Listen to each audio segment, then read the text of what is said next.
Quando falamos em anjos, o que vem à sua cabeça? Seres reluzentes, vestidos de branco, cheios de luz e com asas, com aparência tranquila? Naturalmente, em nossa cultura, imaginamos algo que traz uma paz de espírito só de olhar. Segundo descrições bíblicas, os anjos não são assim como você imagina. Só de olhar, eles podem ser mais aterrorizantes do que você pensa. Isso porque são seres com milhões de olhos, cabeça de leão, de touro, de águia, uma forma física confusa e assustadora, que você com certeza nunca imaginou na sua vida. Os anjos são seres que estão presentes em várias culturas, religião, filmes, desenhos, séries, livros, em vitrines nas igrejas. Você com certeza já viu a representação de um anjo em algum lugar. Os anjos foram criados muito antes dos seres humanos, nos protegem dos perigos e das armadilhas do mal e nos inspiram a seguir uma jornada de luz. Quando pensamos em anjos,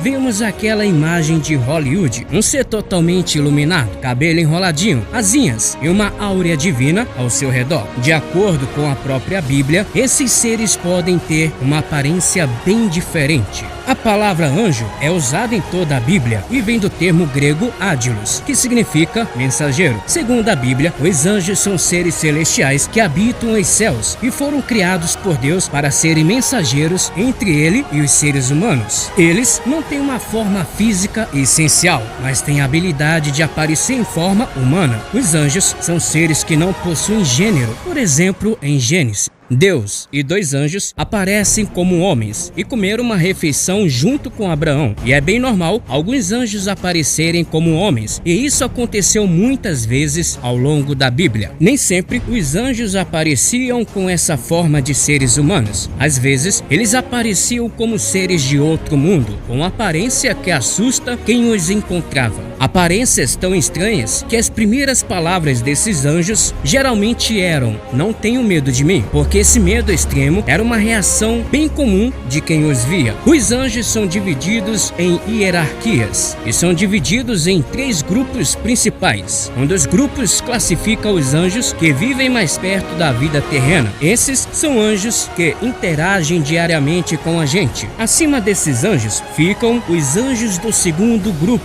que são denominações, virtudes e potestades. Já o primeiro grupo tem os anjos mais próximos de Deus, que são os serafins, querubins e tronos, também chamados de Ofanim. É o primeiro grupo dos anjos que tem mais afinidades com Deus. Anjos serafins. Os serafins são anjos mais velhos e geralmente são representados por uma imensa luz dourada ou prata. Eles têm muitas responsabilidades, mas sua principal função é proteger o trono divino, e segundo as descrições encontradas em Isaías, é assim que eles se parecem. Ao seu redor havia serafins, cada um tinha 6 asas. Com 2 cobria o rosto, com 2 os pés e com 2 voava. Em Apocalipse, os anjos serafins aparecem dessa maneira. Os 4 animais tinham cada um de per si 6 asas, e ao redor e por dentro estavam cheios de olhos, e não descansavam nem de dia e nem de noite. Anjos querubins. Os anjos querubins são aqueles escalados para proteger a entrada do jardim, logo depois de Adão e Eva serem expulsos, como é descrito na Bíblia. A principal função desse anjo era impedir que os humanos voltassem ao seu local, protegendo assim a árvore da vida. Em Ezequiel, esses anjos são descritos desta forma: "Olhei e vi uma tempestade que vinha do norte, uma nuvem imensa com relâmpagos e faíscas,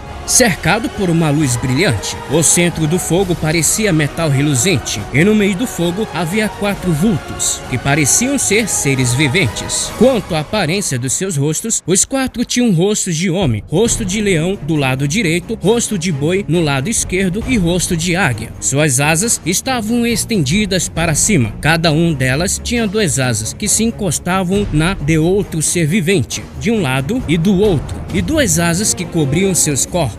Os seres viventes pareciam carvão aceso, eram como tochas. O fogo ia de um lado ao outro entre os seres viventes, e do fogo saíam relâmpagos e faíscas. Essas passagens bíblicas basicamente descrevem os querubins, tronos ou Ofanim. Segundo a Bíblia, a principal função dos tronos é designar funções para outros anjos e assim manter a ordem entre as classes. No livro de Ezequiel, Ezequiel, esses seres são descritos desta forma: revi os seres viventes, e eis que havia uma roda sobre a terra junto aos seres viventes, uma para cada um dos 4 rostos. 4 tinha uma mesma semelhança, e seu aspecto e sua obra era como se estivera uma roda no meio de outra roda, e eles andavam pelos seus 4 lados, e os 4 aros eram tão altos que faziam medo, e essas 4 tinham as suas combotas cheias de olhos ao redor. Este conteúdo é relevante para você, então ajude no desenvolvimento do mesmo e de outros futuros. Torne-se um seguidor, curta, comente e compartilhe. Desde já, o meu muito obrigado. Deus abençoe.